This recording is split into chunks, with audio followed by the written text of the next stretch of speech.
En algún lugar más allá de la órbita de Neptuno se esconde un gigante invisible, y ni siquiera te imaginas cuán ajenas pueden ser las afueras de nuestro propio sistema estelar. En este video descubrirás por qué un planeta yace de costado, otro gira al revés y un tercero está literalmente volcado por un monstruoso impacto antiguo. Escucharás una señal que llegó hasta nosotros una sola vez en toda la historia y que nunca más se repitió, aunque llevamos casi medio siglo intentando captarla. Sabrás que el ser humano dejó secretamente en la Luna un dibujo indecente y un museo, y envió al espacio cenizas y un descapotable rojo con un maniquí dentro. Y al final verás 3 escenarios del fin del universo, y uno de ellos es tan aterrador que no todo espectador se atreverá a llegar hasta él. En algún lugar muy lejos, más allá de la órbita de Neptuno, en la oscuridad helada, se oculta un gigante invisible. Y ni siquiera te imaginas cuán ajenas pueden ser las afueras de nuestro propio sistema estelar. Los astrónomos notaron hace tiempo que los objetos helados del cinturón de Kuiper se mueven en órbitas extrañamente alargadas, como si alguien invisible los empujara constantemente hacia un mismo lado. Los cálculos indican que el culpable es un planeta masivo, 5 o 10 veces más pesado que la Tierra, oculto silenciosamente a cientos de unidades astronómicas del Sol. Su recorrido alrededor del Sol dura entre 10 y 20.000 años terrestres, y mientras tú vives tu vida, él apenas se desplaza 1 centímetro de su oscura ruta. Hasta hoy, nadie lo ha visto directamente. Solo gracias a las trayectorias ajenas adivinamos que existe, y algún día un telescopio finalmente captará su débil reflejo. Pero Noveno Planeta está lejos de ser el único habitante extraño de esta fría periferia, y el siguiente visitante llegó allí, al parecer, desde un lugar muy distinto. Entre las lunas de Neptuno hay una muy especial, Tritón, y su comportamiento hace que los científicos sospechen que ni siquiera nació cerca de este planeta. A diferencia de las demás lunas grandes, se mueve en sentido contrario a la rotación de su planeta, algo casi imposible para un cuerpo formado junto con él. Lo más probable es que Tritón sea un cautivo, que alguna vez vagó libre por el cinturón de Kuiper hasta que la gravedad de Neptuno lo atrapó y lo arrastró a una órbita ajena. Bajo su corteza brotan géiseres helados de nitrógeno alimentados por el calor de marea, y un día esas mismas mareas terminarán por desgarrar a Tritón en pedazos en el cielo mismo de Neptuno. Un poco más allá se mueve Haumea, un planeta enano con forma de balón de rugby, porque gira tan rápido que ella misma se ha estirado. Da una vuelta completa sobre su eje en apenas 4 horas, lo que la convierte en uno de los cuerpos grandes más rápidos de todo nuestro sistema solar. Si en el extremo más lejano todo es extraño, también entre los planetas familiares encontrarás varios que te harán dudar de si alguna vez hubo orden en este sistema. Urano no rota como los demás. Literalmente yace de costado, con la inclinación de su eje cercana a 98 grados, como si alguien lo hubiera tumbado de un fuerte golpe. Por eso, un polo mira directamente al Sol durante 42 años, mientras el otro se sumerge al mismo tiempo en una noche helada e impenetrable, sin un solo rayo de luz. Los científicos creen que el culpable fue un impacto monstruoso en la juventud del planeta, que volcó su eje y cambió para siempre su campo magnético, su clima y toda su atmósfera de golpe. Venus, en cambio, resultó volcado de otra manera. Gira al revés, y si estuvieras parado sobre su superficie, el Sol saldría por el oeste. El día en Venus dura más que su propio año alrededor del Sol, y esa rareza también es, muy probablemente, el resultado de una antigua colisión catastrófica con algo enorme. Una fuerza capaz de voltear un planeta puede fácilmente con una luna entera, y así, según una de las versiones principales, surgieron los famosos anillos de Saturno. Cuando un cuerpo grande se acerca demasiado a un gigante, cruza una frontera invisible más allá de la cual las fuerzas de marea lo desgarran más rápido de lo que la gravedad logra mantenerlo unido. Esa zona se llama el límite de Roche, y todo lo que entra allí está condenado a convertirse en una nube de fragmentos que giran alrededor de su anfitrión en forma de relucientes anillos de polvo y hielo. Según esta versión, una luna o un gran asteroide se acercaron alguna vez demasiado a Saturno y se deshicieron literalmente en discos de hielo, polvo y trituración rocosa. Estos anillos son sorprendentemente jóvenes en términos cósmicos. Pueden tener apenas unos cuantos cientos de millones de años. Y un día también desaparecerán definitivamente para siempre. Y mientras los científicos discuten qué considerar luna y qué considerar fragmento, en nuestro sistema hay un par de cuerpos en los que esa frontera se ha desdibujado hasta volverse irreconocible. Plutón y su luna Caronte forman una pareja tan inusual que el centro de su masa común no se encuentra dentro del planeta, sino en el espacio vacío entre ambos. Eso significa que no solo giran uno cerca del otro, sino que ambos orbitan alrededor de un punto invisible, como dos bailarines tomados con los brazos extendidos. Caronte tiene un tamaño igual a casi la mitad del propio Plutón, y un satélite tan enorme respecto a su planeta no existe en ninguna otra parte de todo nuestro sistema solar. Están en sincronización de marea y se miran eternamente con la misma cara, como si estuvieran congelados en una mirada infinita, ojo a ojo. Esa unión es tan singular que algunos astrónomos lo llaman seriamente un planeta doble, aunque formalmente Plutón perdió la condición de planeta pleno en el año 2006. Y mientras los científicos discuten sobre estatus y definiciones, la humanidad ya envió a la oscuridad interestelar mensajes mucho más extraños que términos secos y fórmulas. En los años 70, a bordo de las sondas Pioneer 10 y Pioneer 11, partió hacia el espacio una placa metálica con la imagen de un hombre, una mujer y el esquema de nuestro sistema solar. Para que un eventual receptor pudiera encontrarnos, dibujaron en ella 14 líneas que iban del Sol a los púlsares más cercanos, faros cósmicos con frecuencias únicas. Un poco más tarde, las Voyager llevaron consigo discos de oro con saludos en 55 idiomas, música de Bach y Beethoven, el ruido de una tormenta y el canto de las ballenas. También se grabaron allí las ondas cerebrales de Anne Druyan, que pensaba en el amor. Tal vez el primer pensamiento de un humano terrestre que escuchará una civilización completamente distinta. Y en 74, el observatorio de Arecibo envió hacia el cúmulo M13 una señal de radio de 1679 dígitos binarios, nuestra breve tarjeta de presentación. Esa señal llegará a su destino solo dentro de 25.000 años, y no es seguro en absoluto que vaya a haber alguien allí para leerla. Pero no solo viajan mensajes por el cosmos en este momento. En 2018, Elon Musk envió al vacío su propio descapotable de un rojo brillante. En el asiento del conductor está sentado un maniquí con traje espacial llamado Starman, y ahora él avanza eternamente por una órbita entre la Tierra y Marte sin conductor.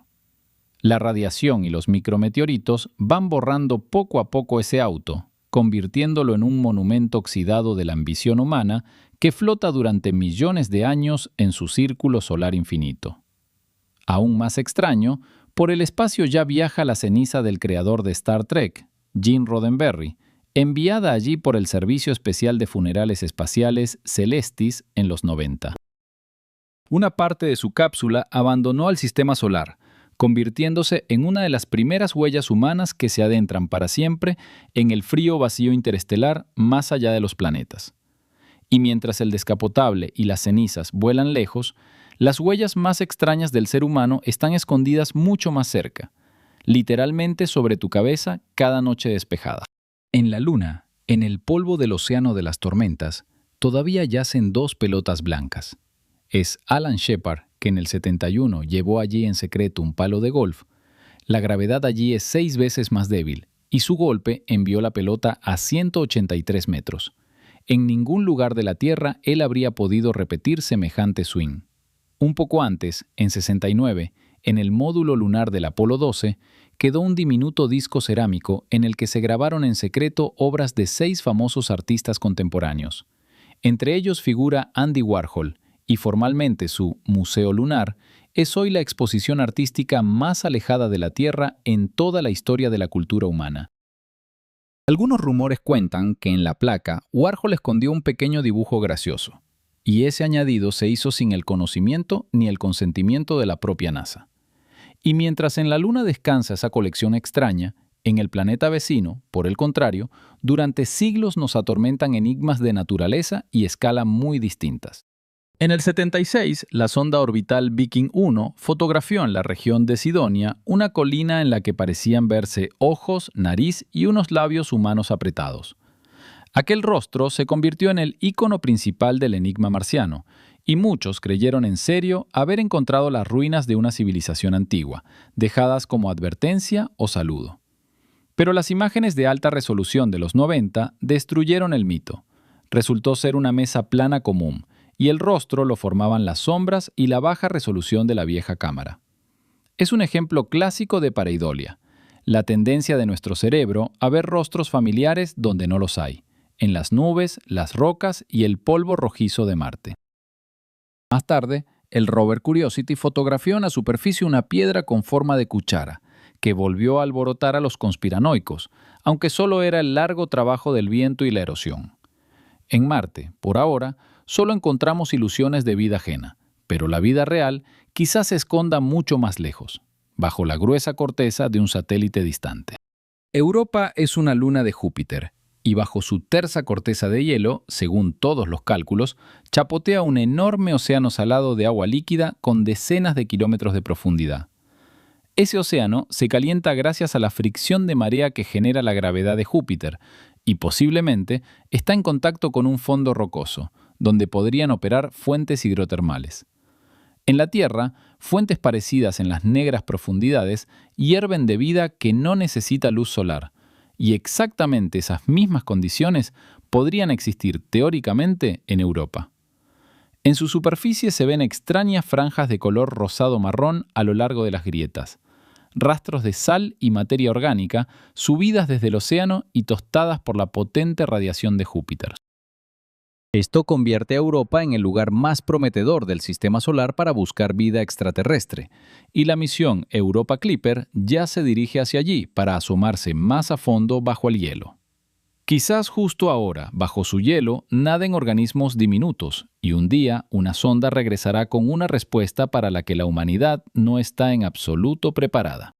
Si la vida realmente existe allí, tal vez ya haya intentado hablarnos. El 15 de agosto del 77, el radiotelescopio Big Ear recibió un extraño y potente impulso. La señal duró 72 segundos y vino desde la dirección de la constelación de Sagitario, en la frecuencia del hidrógeno, justamente la que nosotros mismos usamos para buscar a otros. La intensidad fue tan inesperada que el astrónomo Jerry Eman simplemente rodeó el papel impreso y escribió en el margen su famosa exclamación inglesa: ¡Wow! Desde entonces, la señal nunca volvió a repetirse, ni en el mismo punto del cielo ni en la misma frecuencia, por mucho que después se intentara captarla. Hay distintas versiones, desde un cometa lejano hasta una interferencia de radio, pero ninguna de ellas explica todavía por qué no regresó ni por un minuto. La señal no volvió a aparecer, pero 40 años después entró literalmente en nuestro sistema un objeto extraño que no debería haber estado allí en absoluto. El 19 de octubre de 2017, un telescopio de Hawái detectó un objeto extraño que se movía por una trayectoria que claramente lo había lanzado hasta aquí desde fuera del sistema. Lo llamaron Oumuamua, que en hawaiano significa explorador llegado desde lejos, y es el primer visitante interestelar registrado por los humanos en toda la historia de la observación del cielo. Por su forma, resultó ser un cigarro alargado de unos 230 metros de largo y apenas 35 de ancho, proporciones casi inexistentes en cuerpos naturales. En el punto de mayor acercamiento al Sol, su velocidad era de 87 kilómetros por segundo, y esa roca ajena ya abandona para siempre nuestro sistema, regresando a la oscuridad. Una parte de los científicos, incluido el astrofísico de Harvard, Avi Loeb, llegó a sugerir en serio que podría ser algo artificial, el fragmento de una vela ajena o una sonda perdida hace mucho. Por ahora no hay pruebas, pero la sola idea de que un fragmento ajeno haya pasado a nuestro lado nos hace pensar qué otra cosa podríamos haber dejado pasar dormidos. Mientras unos buscan sondas cerca, otros miran más lejos, y una de las estrellas más extrañas de la galaxia se convirtió en KIC 8462852. La apodaron la Estrella de Tabi, en honor a la astrónoma Tabeta Boyayan, y el brillo de esa estrella cae periódicamente un 22%, algo que sencillamente no debería ocurrir. Los planetas comunes, al pasar por delante del disco, oscurecen la estrella como mucho en fracciones de 1%, pero aquí desaparece toda una quinta parte de la luz, como si algo gigantesco la cubriera. De inmediato surgió la hipótesis de la esfera de Dyson, una megaestructura hipotética con la que una civilización avanzada podría rodear una estrella para captar toda su energía hasta el último fotón. Pero las observaciones repetidas mostraron que la luz se debilita de forma diferente en distintas longitudes de onda, lo que significa que estorba el polvo común y no una pantalla artificial sólida. Aburrido, pero honesto, y aún así queda la pregunta: si tales megaestructuras son posibles, ¿por qué en toda la historia no nos hemos topado con ninguna? Esa pregunta la hizo ya en el año 50 el físico Enrico Fermi, soltando durante un almuerzo una frase que se convirtió en la paradoja de toda la astronomía posterior. Bueno, ¿y dónde están todos? En la Vía Láctea hay cientos de miles de millones de estrellas, muchas con planetas en la zona habitable, y según la ecuación de Drake, debería haber muchísimas civilizaciones. Pero el cielo calla. No captamos señales con sentido, ni rastros de megaestructuras, ni un solo signo indiscutible de inteligencia ajena tras décadas de búsquedas activas y obstinadas. Las posibles explicaciones son sombrías. Las civilizaciones surgen rara vez, o se autodestruyen rápido, o se ocultan a propósito, o nosotros simplemente no estamos lo bastante avanzados como para notarlas. Frente a este silencio, el filósofo Bertrand Russell ideó su famosa tetera. Si afirmas que entre la Tierra y Marte vuela una tetera de porcelana, eres tú quien debe demostrarlo. Y mientras los científicos rigurosos buscan con prudencia, en la Tierra la pseudociencia engendra sus propios monstruos, planetas que no existen y catástrofes que jamás ocurrieron. El ejemplo principal es Nibiru, un planeta inventado en el libro de Zecharia Sitchin, quien afirmaba que cada 3.600 años atraviesa nuestro sistema solar. Según esa versión, en él vive una antigua civilización de los Anunnaki que visitó la Tierra en tiempos inmemoriales, pero no existe ningún rastro ni confirmación de tal teoría. Se gritó especialmente fuerte sobre Nibiru en 2012, atándola al fin del calendario maya, pero esa fecha pasó tranquilamente y no ocurrió nada. A la misma categoría pertenecen los rumores sobre un 10º planeta, surgidos tras el descubrimiento de Eris, un cuerpo helado más grande que Plutón en la periferia más lejana del sistema. Por su causa, en 2006, la Unión Astronómica Internacional reformuló por completo el concepto de planeta, y Plutón pasó oficialmente a ser un enano, igual que la propia Eris descubierta. Y por supuesto, la idea de que la Tierra es plana o de que está en el centro del universo es un mito refutado ya por Copérnico, Galileo y Newton hace muchos siglos. Pero no todo planeta extraño es un mito.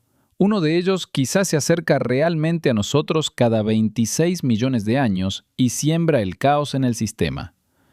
En los 80, el físico Richard Mueller propuso que el Sol tiene una compañera invisible, una tenue estrella gemela a la que los astrónomos dieron el nombre siniestro de Némesis. Al atravesar la nube de Oort, su gravedad debería arrojar enjambres de cometas hacia el sistema interior, parte de los cuales, tarde o temprano, impactan contra nuestro planeta. La misma hipótesis explicaría la extraña periodicidad de las extinciones masivas, incluida aquella catástrofe que hace 66 millones de años exterminó a los dinosaurios. Todos los intentos de hallar a Némesis directamente fracasaron. Los rastreos modernos del cielo no encontraron ninguna estrella compañera adecuada a la distancia necesaria de nuestro Sol. Tal vez no haya habido tales ciclos, solo una coincidencia estadística, y entonces la pregunta suena distinta. ¿Cómo nació en general un universo en el que tales coincidencias son posibles? Según el cuadro actual, todo comenzó hace unos 13.800 millones de años, cuando, a partir de un estado infinitamente denso y caliente, el espacio empezó a expandirse rápidamente en todas direcciones. No hubo ninguna explosión en el vacío, se estiraba el espacio mismo, y en aquella papilla incandescente fueron reuniéndose poco a poco los primeros quarks, electrones, átomos y luego las estrellas. 380.000 años después del comienzo, el universo se enfrió, se volvió transparente para la luz y esa primera luz sigue viajando hasta nosotros desde todas partes a la vez.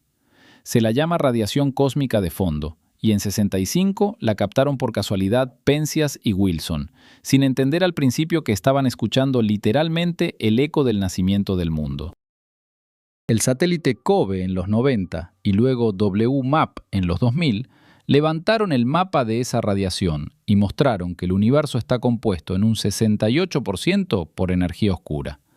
Un 27% corresponde a la materia oscura y solo un 5% a la materia común, de la que estás hecho tú, todas las estrellas y las galaxias. Aún más interesante, el espacio mismo se comporta como una lente. Las galaxias masivas y los agujeros negros curvan la luz de los objetos que están mucho más lejos detrás de ellos. Así, fuentes lejanas pueden multiplicarse en el cielo, transformarse en arcos o en anillos completos de Einstein, y de ese modo vemos lo que de otra manera nunca podríamos distinguir. Esas distorsiones ayudan a hallar la materia oscura, una sustancia invisible que no brilla, pero que curva los rayos de luz de las galaxias de fondo con su colosal campo gravitatorio. En el nivel más pequeño, la realidad parece aún más extraña. La teoría de cuerdas afirma que las partículas elementales no son puntos, sino diminutas cuerdas vibrantes y temblorosas.